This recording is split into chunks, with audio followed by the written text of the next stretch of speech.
Kota Palembang masuk dalam daftar 45 kabupaten kota di luar Jawa Bali yang memperpanjang pemberlakuan pembatasan kegiatan masyarakat atau PPKM hingga 23 Agustus mendatang. Pemberlakuan PPKM diikuti pembatasan aktivitas dan mobilitas masyarakat dengan menerapkan protokol kesehatan secara maksimal. Namun Gubernur Sumsel meminta masyarakat tidak panik dengan hal tersebut.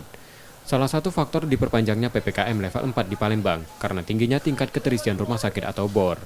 Keterisian tempat tidur di 18 rumah sakit di Palembang mencapai 66%. Pemprov Sumsel menyiapkan ruang isolasi mandiri di Wisma Atlet Jakabaring dan asrama haji untuk pasien tanpa gejala atau bergejala ringan. Pihaknya juga menyiapkan bantuan pangan berupa beras sebanyak 1.000 ton. Jika ada yang terpapar, untuk yang tanpa gejala kita sudah siapkan tempat isolasi mandiri yang terpusat.